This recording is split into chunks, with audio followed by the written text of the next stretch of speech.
나의 정인행세를 해주시오. 돈은 넉넉히 드리겠소. 제발 이 한 몸 구해주시오. 젊은 처자는 낯선 사내에게 간절히 빌었습니다. 허름한 복장의 사내는 잠시 생각하더니 좋소. 내 기꺼이 해드리지요.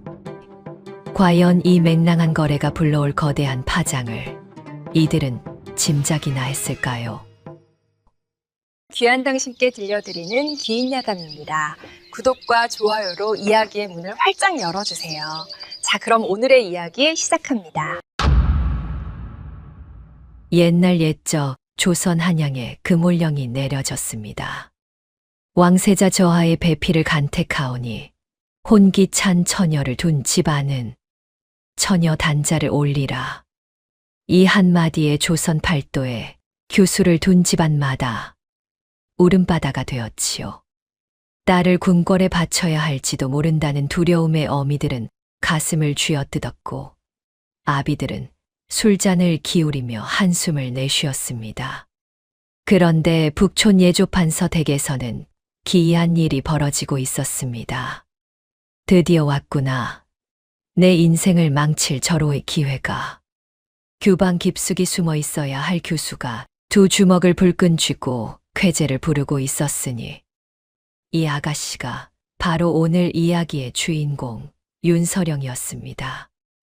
윤서령은 예조판서의 고명딸로 어려서부터 남다른 아이였습니다. 또래 양반집 교수들이 곱디고 온 꽃신을 신고 술을 놓을 때 서령은 집신을 꿰어 신고 담장을 넘었지요. 규방에 앉아 바느질하는 것보다 저작거리에서 엿장수 호객 소리를 듣는 게 100배는 재미있었으니까요. 게다가 서령의 머리맡에는 늘 목민심서가 놓여 있었습니다. 백성을 다스리는 법을 논한 그 책을 읽으며 서령은 생각했지요. 세상에는 배울 것이 이리도 많은데 어찌 궁궐 담장 안에 갇혀 평생을 썩는단 말인가. 허나 아버지 윤판서의 생각은 달랐습니다. 우리 서령이가 세자빈이 되면 가문의 영광이 하늘을 찌르리라. 아버지의 야심과 딸의 꿈은 이토록 다른 곳을 향하고 있었으니 이 집안의 풍파가 일지 않을 수 없었습니다. 그 무렵 서령의 집 담장 너머에서 이상한 일이 벌어지기 시작했습니다. 3년째 비어있던 폐가에서 인기척이 들려온 것이지요. 서령은 호기심을 참지 못하고 담장 틈으로 눈을 갖다 대었습니다. 이 술은 향이 덜 올랐군. 대낮부터 술병을 늘어놓고 코를 킁킁거리는 사내가 보였습니다. 헝클어진 상투에 때 묻은 도포라니 영락없는 한량의 모습이었지요. 저런 미치광이가 다 있나. 서령이 피식 웃음을 흘린 그 순간 사내가 고개를 번쩍 들었습니다. 두 사람의 눈이 마주쳤지요. 서령은 화들짝 놀라 담장에서 떨어졌고 담 너머에서는 사내의 낮은 웃음소리가 흘러나왔습니다. 다음 날 서령은 또다시 담장을 넘으려다 그 사내와 마주쳤습니다. 어이, 담장 넘는 교수 아니시오? 사내가 부채를 펼치며 능글맞게 웃었습니다. 서령은 얼굴이 화끈거렸지요. 당신은 대낮부터 금주령 어기고 술이나 들이키는 한량 아니오? 서령도 지지 않고 받아쳤습니다. 금주령이 내린 시절 밀주를 마시다 걸리면 곤장백대는 면치 못할 일이었지요. 두 사람은 서로를 노려보았습니다. 내 비밀을 발설하면 당신 비밀도 까발리겠소. 나도 마찬가지요. 예조판서 대 교수가 담장을 넘나든다. 이 소문이 퍼지면 어찌 되겠소. 팽팽한 기싸움 끝에 두 사람은 묘한 협정을 맺었습니다. 서로의 비밀을 지켜주는 대신 서로의 일에 간섭하지 않기로 한 것이지요. 그때 서령은 폐가 뒤편에서 누군가 어른거리는 것을 보았습니다. 허름한 행색의 사내였지요. 저 사람은 누구요? 아, 저 친구 말이오? 내 심부름꾼이요. 신경 쓰지 마시오. 사내는 대수롭지 않게 넘겼지만 서령은 왠지 그 심부름꾼의 눈빛이 예사롭지 않다고 느꼈습니다. 며칠 뒤 서령은 번뜩이는 묘안을 들고 옆집을 찾아갔습니다. 내 부탁 하나만 들어주시오. 뭐요? 내 정의 냉세를 해주시오. 사내는 마시던 차를 뿜을 뻔했습니다. 서령의 계략은 이러했지요.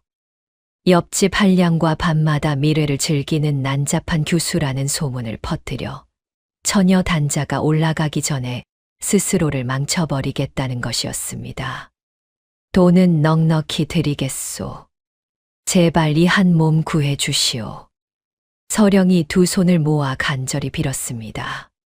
사내는 한참을 생각하더니 고개를 끄덕였습니다. 좋소, 해드리리다. 그의 승낙에는 나름의 계산이 있었지요. 양반과 교수의 정인 노릇이라면 자신의 신분을 숨기기에 이보다 좋은 위장은 없었으니까요. 그날 밤부터 두 사람의 연기가 시작되었습니다. 보름달이 휘영청 밝은 밤, 서령과 사내는 나란히 저작거리를 거닐었습니다.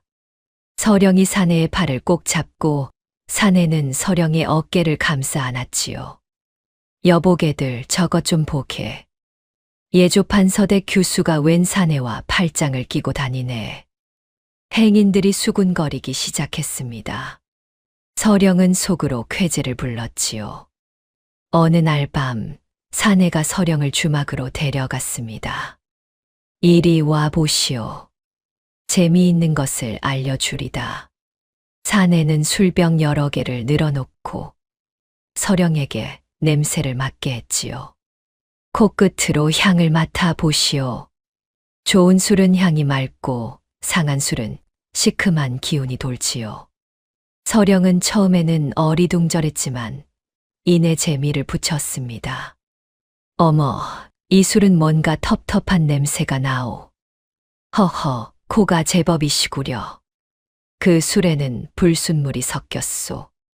두 사람은 밤새 술 향기를 맡으며 웃음꽃을 피웠습니다. 그런데 일이 이상하게 흘러가기 시작했습니다. 어머나, 예조판서 대가기 씨가 어여쁜 선비와 사랑에 빠졌다더라. 둘이 어찌나 다정하던지 보는 내가 다 설레더라니까. 서령이 퍼뜨리려던 추문은 온데간데 없고 아름다운 사랑 이야기만 한양장 안에 퍼지고 말았지요.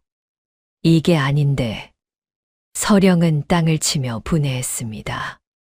분명 난잡한 미래로 보이게끔 연기했건만 어찌된 영문인지 선남선녀의 아름다운 인연으로 둔갑해 버린 것이었습니다. 허허, 우리가 너무 잘 어울려서 그런 게 아니겠소. 사내가 부채로 입가를 가리며 웃었습니다.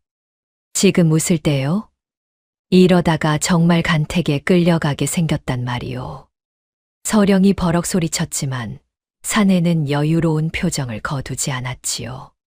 그렇다면 더 과감한 작전을 세워야 하지 않겠소? 더 과감하게요? 서령의 눈이 반짝였습니다. 이 둘이 무슨 작전을 꾸몄는지는 아무도 몰랐지만 그 작전이 실행되기도 전에 뜻밖의 사건이 터지고 말았습니다.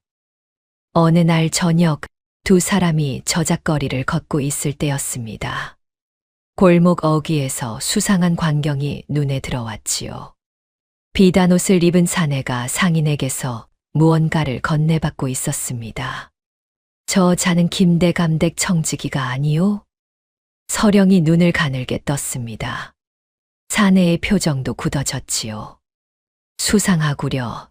저 자가 받은 것이 뇌물 같소. 두 사람은 몰래 뒤를 밟았습니다. 청지기는 여러 상인들에게서 돈주머니를 거두어 갔지요. 이것 참, 김대감이 장사치들에게서 뇌물을 긁어 모으는구려. 사내가 중얼거렸습니다. 그의 눈빛이 차갑게 빛났지요. 증거를 모아 두어야겠소. 언젠가 쓸모가 있을 터이니. 서령은 고개를 끄덕였습니다. 그날 밤 두 사람은 목격한 것을 꼼꼼히 기록했지요. 그것이 훗날 얼마나 큰 역할을 하게 될지 그때는 미처 몰랐습니다. 소문은 결국 예조판서의 귀에까지 들어갔습니다. 뭐라고? 내 딸이 옆집 한량과 정을 통한다고? 윤판서의 얼굴이 시뻘겋게 달아올랐습니다. 당장 그놈을 잡아들여라. 그날 밤 사병들이 옆집 폐가를 급습했습니다. 그러나 사내는 이미 사라지고 없었지요. 서령은 나중에야 알게 되었습니다. 폐가 뒤편에서 보았던 그 심부름꾼이 사내를 재빨리 빼돌렸다는 것을. 한낱 심부름꾼 치고는 눈치도 몸놀림도 너무나 빼어났지요. 서령아. 윤판서가 딸의 방문을 벌컥 열었습니다. 내 인연 가문의 명예를 이리 더럽히고도 할 말이 있느냐. 서령은 아버지 앞에 무릎을 꿇었습니다. 아버지, 소문은 모두 헛소문이옵니다. 소녀는 결코 그런 짓을 하지 않았사옵니다. 거짓말이었지만 들킬 수는 없었습니다. 오늘부터 내 방 문을 걸어 잠근다. 간택이 끝날 때까지 한 발짝도 밖으로 나가지 못할 줄 알아라. 아버지의 호통과 함께 서령의 방문이 굳게 닫혔습니다. 그 사이 처녀 단자는 이미 궁으로 올라간 뒤였지요. 그날 밤부터 이상한 일이 벌어졌습니다. 자정이 넘어 서령이 창가에 앉아 있으면 담장 너머에서 낮은 목소리가 들려왔지요. 거기 계시오? 서령의 심장이 덜컥 내려앉았습니다. 당신 미쳤소. 사병들이 아직 눈에 불을 켜고 찾아다니는데. 걱정 마시오. 내 이 정도 담장쯤은 식은 죽 먹기요. 사내의 목소리에는 여유가 묻어났습니다. 두 사람은 담장을 사이에 두고 밤새 이야기를 나누었지요. 그날 본 김대감 청직이 말이오. 내 사람을 시켜 더 조사해 보았소. 그래서요? 김대감이 뇌물만 받은 게 아니더이다. 관직을 돈 받고 팔아먹고 곡식을 빼돌려 백성을 굶기고 있었소. 사내의 목소리가 차갑게 가라앉았습니다. 증거는 모두 모아 안전한 곳에 숨겨두었소. 언젠가 반드시 쓸 날이 올 것이오. 서령은 가슴이 뜨거워졌습니다. 이 사내는 그저 한량이 아니었지요. 만약 당신이 아주 높은 사람이라면 어찌하겠소? 사내가 불쑥 물었습니다. 높은 사람이요. 높은 놈들이 다 모여. 백성고혈이나 빨아먹는 도둑놈들이지. 서령은 코웃음을 쳤습니다. 허나 당신처럼 직접 발로 뛰며 백성의 아픔을 살피는 사람이라면 높은 자리에 앉아도 괜찮지 않겠소. 담 너머에서 한참 침묵이 흘렀습니다. 참 올곧은 분이요. 그 목소리에는 깊은 울림이 담겨 있었지요. 보름 뒤 서령은 결국 가마에 실려 궁궐로 향했습니다. 처녀 단자가 올라간 것이지요. 아무리 발버둥 쳐도 소용없었습니다. 어머니, 저는 정녕 궁궐에 들어가야 하옵니까? 어허, 이게 무슨 팔자 좋은 소리냐. 세자빈이 되면 온 가문이 영화를 누릴 것이다. 어머니의 호통에 서령은 입을 다물 수밖에 없었습니다. 경복궁의 문이 열리자 서령은 숨이 막히는 것 같았습니다. 높디 높은 담장, 엄숙한 내관들, 발소리조차 내기 두려운 정적. 이곳이 바로 세장이로구나. 서령은 이를 악물었습니다. 초간택이 시작되었습니다. 대비마마께서 처자들을 하나하나 살피셨지요. 너는 글을 읽을 줄 아느냐? 서령의 차례가 왔습니다. 그것이 글이라 하면 그림 같은 것 말씀이시옵니까? 소녀는 그런 것은 잘 모르옵니다. 일부러 멍청한 척 대답했지요. 주변에서 킥킥거리는 웃음소리가 들렸습니다. 그런데 데비마마의 눈이 반짝였습니다. 요즘 처자들은 하나같이 재주를 뽐내느라 정신이 없더니 이 아이는 꾸밈이 없어 마음에 드는구나. 서령의 계략은 오히려 역효과를 낸 것이었습니다. 서령은 속으로 비명을 질렀지요.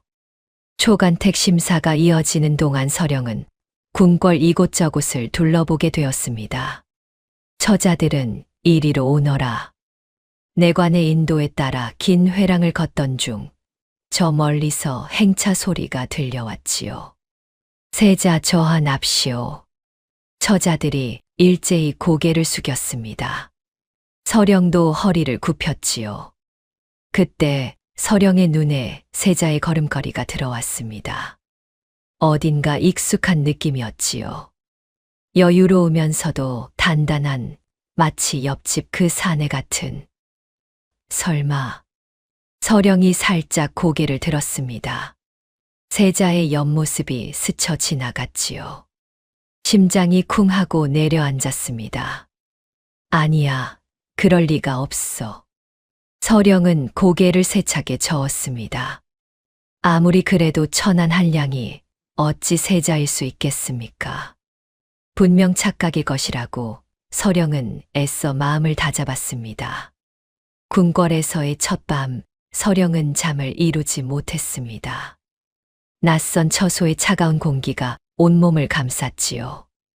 북촌 담장 너머에서 들려오던 그 목소리가 유난히 그리운 밤이었습니다. 그 사람은 지금 무엇을 하고 있을까? 창밖의 달이 유난히 쓸쓸해 보였습니다. 그 무렵 영의정 김대감의 사저에서는 은밀한 모의가 벌어지고 있었습니다. 예조판서의 딸년이 초간택을 통과했다고? 김대감의 눈이 사납게 빛났습니다. 그렇사옵니다, 대감. 대비마마께서 눈여겨보신다 하옵니다. 그 총명한 것이 세자빈이 되면 내 계획에 걸림돌이 되겠구나. 김대감에게는 야심이 있었습니다. 세자를 폐위하고 자신의 외손자를 새 세자로 앉히려는 것이었지요. 그년의 사주단자를 손보거라. 예. 세자를 잡아먹을 흉한상이라는 소문을 퍼뜨려라. 궁중에서는 관상이 곧 목숨이니라. 열흘 뒤 궁중에 무서운 소문이 퍼지기 시작했습니다. 예조판서 딸의 사주가 세자 저하를 해칠 상이래. 어머나, 그런 흉한 년을 어찌 간택에 넣었담. 서령은 그 소문을 듣고 오히려 기뻐했지요.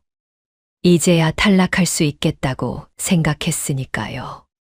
하지만 그 소문이 가문 전체를 멸문지화로 몰아넣을 수 있다는 것을 깨닫기까지는 그리 오래 걸리지 않았습니다. 한 달이 지나 재간택 날이 밝았습니다. 이번에는 왕과 세자가 직접 처자들을 살피러 나온다 하였지요. 서령은 가슴이 두근거렸습니다. 흉한 관상이라는 소문 때문이 아니었습니다. 왠지 모를 불안감 때문이었지요. 처자들은 고개를 들라 왕의 엄중한 목소리가 울려 퍼졌습니다. 그러나 서령은 고개를 들 수가 없었습니다. 윤서령이라 하였느냐? 그때 젊은 목소리가 서령의 이름을 불렀습니다. 세자의 목소리였지요. 고개를 들어 나를 보아라. 서령은 천천히 고개를 들었습니다. 그리고 그 순간 세상이 멈춘 것 같았지요. 익선관을 쓰고 용포를 입은 세자, 그 얼굴은 틀림없이 옆집 그 한량이었습니다. 딸꾹. 서령은 경악하여 딸꾹질을 시작했습니다. 세자 이현의 입가에 미소가 번졌지요. 오랜만이요, 담 넘는 규수.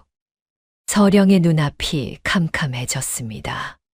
그날 밤 서령은 처소에서 이불을 뒤집어 쓴 채 울었습니다. 나를 가지고 놀았구나. 처음부터 다 알고 있었으면서. 그 모든 날들이 거짓이었다고 생각하니 가슴이 찢어지는 것 같았지요. 담장 너머로 나누던 대화, 저작거리에서 함께 걷던 밤, 그 모든 것이 세자의 장난이었단 말입니까? 한편 이현도 괴로웠습니다. 어찌하면 오해를 풀 수 있을까? 이현은 밤마다 서령의 처소 근처를 서성였지만 엄격한 궁중법도 때문에 다가갈 수 없었습니다. 저하 재간택 처자에게 사사로이 접근하시면 아니 되옵니다. 내관의 만류에 이현은 발길을 돌릴 수밖에 없었지요. 서령은 밤새 뒤척이며 생각했습니다. 분명 배신감이 밀려왔지만 한편으로는 의문도 들었지요. 그가 진정 나를 놀려먹으려 했다면 왜 김대감의 비리를 함께 조사했을까? 왜 담장 너머로 밤마다 찾아와 이야기를 나누었을까? 서령의 마음은 복잡하게 엉켜갔습니다. 그러나 지금은 감정에 빠져 있을 때가 아니었지요. 흉한 관상이라는 소문이 사실로 굳어지면 가문은 끝이었습니다. 살아남아야 한다. 무슨 수를 써서라도. 이제 서령에게 남은 것은 오직 생존뿐이었습니다. 삼간택을 앞두고 처자들을 위한 다과회가 열렸습니다. 어서들 오너라. 오늘은 마음 편히 차나 들거라. 중전의 말에 처자들이 자리에 앉았습니다. 서령 앞에도 찻잔이 놓였지요. 서령이 찻잔을 들어 올리는 순간 코끝에 이상한 냄새가 스쳤습니다. 이 냄새는 폐가에서 사내와 함께 술 향기를 맡던 밤이 떠올랐습니다.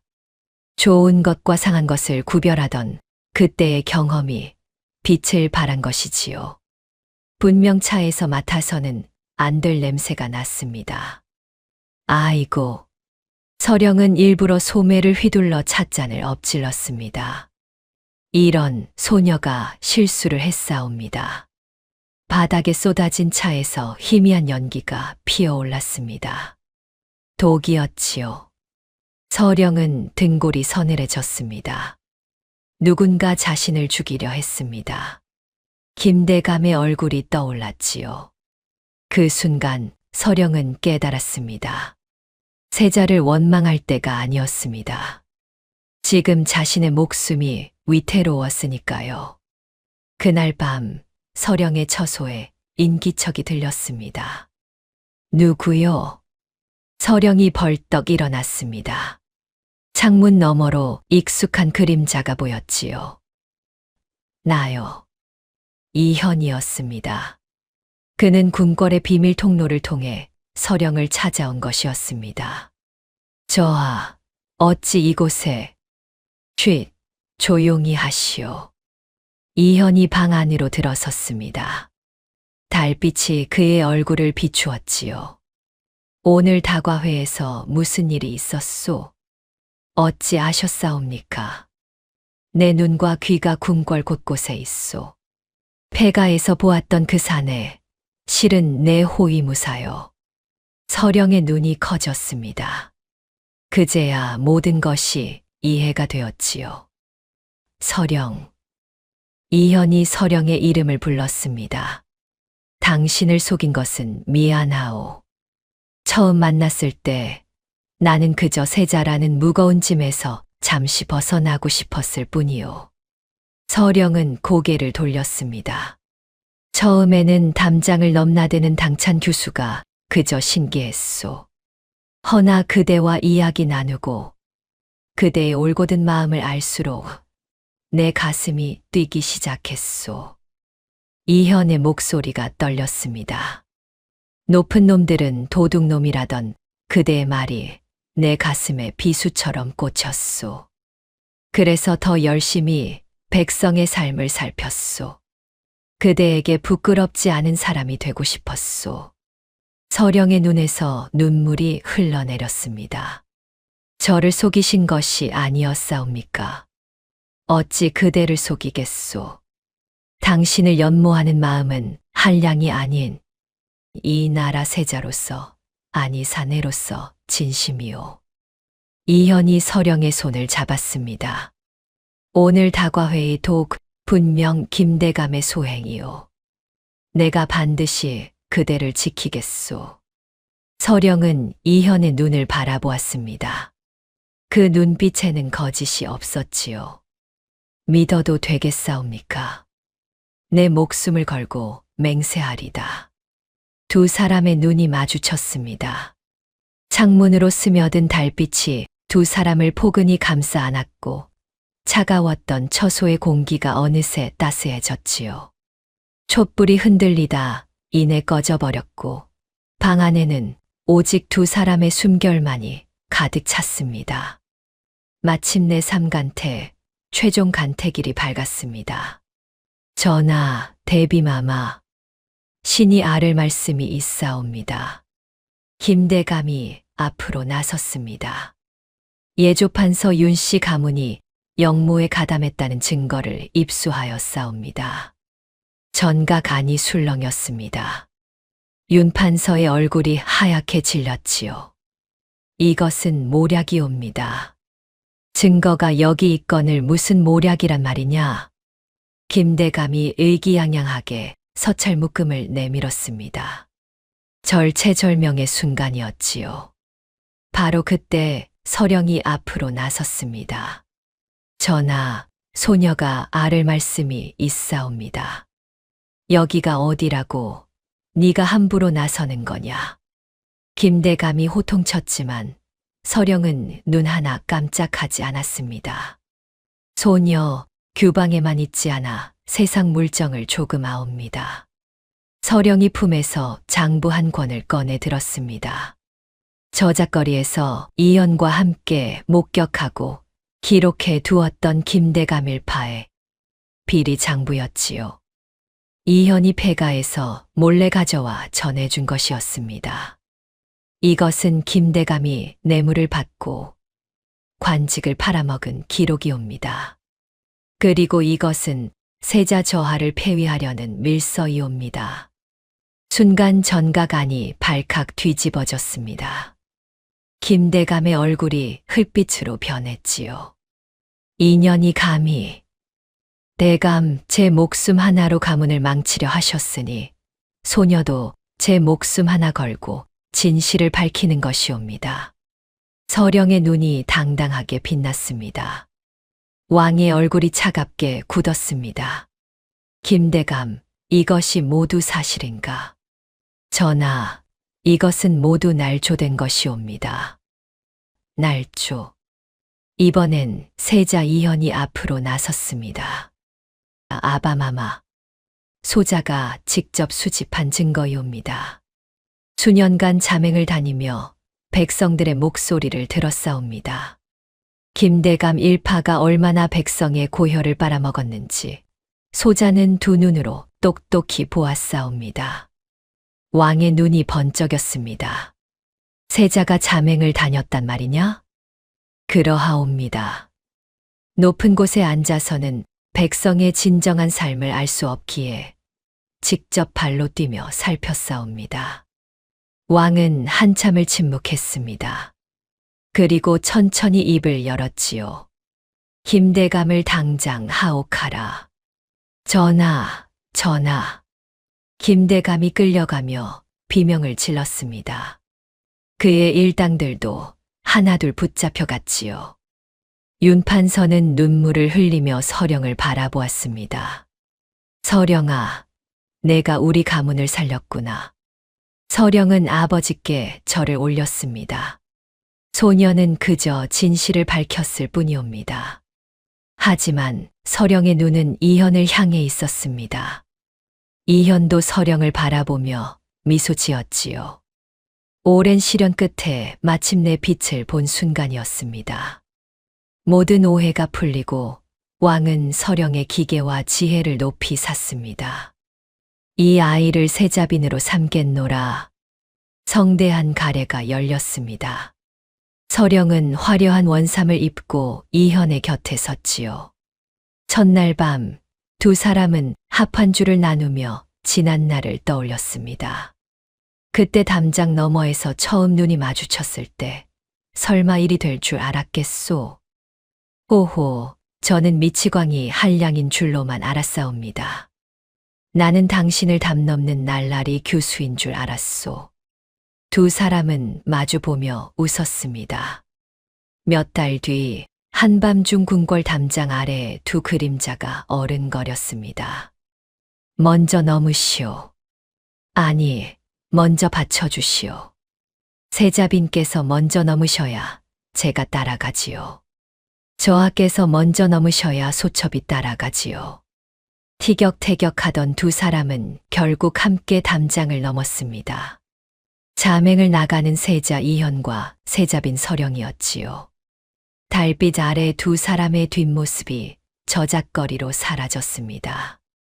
옛말의 부부는 일심동체라 했습니다. 뜻이 같은 두 사람이 만나면 담장이고 궁궐이고 못 넘을 것이 없다는 뜻이지요. 진정한 사랑은 서로를 가두는 것이 아니라 함께 담을 넘는 것이라는 교훈을 남기며 이 이야기를 마칩니다. 다음 영상을 빠르게 만나보시려면 좋아요와 구독을 눌러주세요. 그럼 더 재미있는 영상으로 찾아뵙겠습니다. 모두 행복한 하루 보내세요.